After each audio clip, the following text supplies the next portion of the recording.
Hi all, welcome to Blasters arena. വിജയത്തിലേക്ക് നീങ്ങിക്കൊണ്ടിരിക്കുകയായിരുന്ന east ബംഗാളിന് മത്സരത്തിന്റെ 92ാമത്തെ മിനിറ്റിലാണ് തിരിച്ചടി സംഭവിച്ചത്. കേരള ബ്ലാസ്റ്റേഴ്സ് താരമായ അജിസൽ ഒരു ഹെഡർ ഗോൾ നേടി. ഇതോടുകൂടി ഈസ്റ്റ് ബംഗാളിന് സമനില കൊണ്ട് വഴങ്ങേണ്ടി വന്നിരുന്നു. അതായത് അവസാനത്തെ 3 മത്സരങ്ങളിൽ ഒന്നിൽ പോലും വിജയിക്കാൻ ഈസ്റ്റ് ബംഗാളിന് കഴിഞ്ഞിട്ടില്ല. അതുകൊണ്ട് തന്നെ അവരുടെ ആരാധകരുടെ പ്രതിഷേധം ഇപ്പോൾ ഉയർന്നു വരികയാണ്.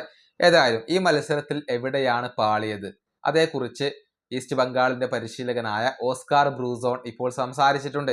അതായത് മത്സരത്തിന്റെ അവസാനത്തിൽ ശ്രദ്ധക്കുറവുണ്ടായി, അതുകൊണ്ടാണ് ഈ മത്സരത്തിൽ സമനില വഴങ്ങേണ്ടി വന്നത് എന്നാണ് ഓസ്കാർ പറഞ്ഞിട്ടുള്ളത്. അദ്ദേഹത്തിന്റെ വാക്കുകൾ ഇങ്ങനെയാണ്: മത്സരത്തിന്റെ അവസാനത്തിൽ ഞങ്ങൾക്ക് ഒട്ടും കോൺസെൻട്രേഷൻ ഉണ്ടായിരുന്നില്ല. അതാണ് തിരിച്ചടിയായി മാറിയത്. അതാണ് ഗോൾ വഴങ്ങാനുള്ള കാരണവും. ആദ്യ പകുതിയുടെ അവസാനത്തിലും രണ്ടാം പകുതിയിലും ബ്ലാസ്റ്റേഴ്സ് നല്ല രൂപത്തിൽ ബോൾ കൺട്രോൾ ചെയ്തിട്ടുണ്ട്. പക്ഷെ ഞങ്ങൾക്ക് ലഭിച്ച അവസരങ്ങൾ അത് തുലച്ചു കളഞ്ഞു. അതാണ് തിരിച്ചടിയായി മാറിയത്. ലെഫ്റ്റ് വിങ്ങിലൂടെ ഒരുപാട് മുന്നേറ്റങ്ങൾ നടത്താൻ കേരള ബ്ലാസ്റ്റേഴ്സിന് സാധിച്ചിരുന്നു. പക്ഷെ ഞങ്ങളുടെ ശ്രദ്ധ ഇല്ലായ്മ കൊണ്ട് തന്നെയാണ് ഈ ഗോൾ വഴങ്ങേണ്ടി വന്നിട്ടുള്ളത്. ഓരോ മത്സരം കൂടുന്തോറും ഞങ്ങൾ ഇംപ്രൂവ് ആകുന്നുണ്ട്. തീർച്ചയായും പ്രകടനത്തിൽ ഞാൻ ഹാപ്പിയാണ്. ഇതാണ് ഇപ്പോൾ ഓസ്കാർ ബ്രൂസോൺ പറഞ്ഞിട്ടുള്ളത്.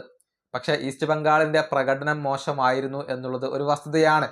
കേരള ബ്ലാസ്റ്റേഴ്സിന്റെ സ്ക്വാഡിനെ വെച്ച് താരതമ്യം ചെയ്യുമ്പോൾ, അതല്ലെങ്കിൽ ബ്ലാസ്റ്റേഴ്സിന്റെ വിദേശ താരങ്ങളെ വെച്ച് താരതമ്യം ചെയ്യുമ്പോൾ ഈസ്റ്റ് ബംഗാളിന്റെ സ്ക്വാഡും അവരുടെ വിദേശ താരങ്ങളും ശക്തരാണ്, മികച്ച താരങ്ങളാണ്.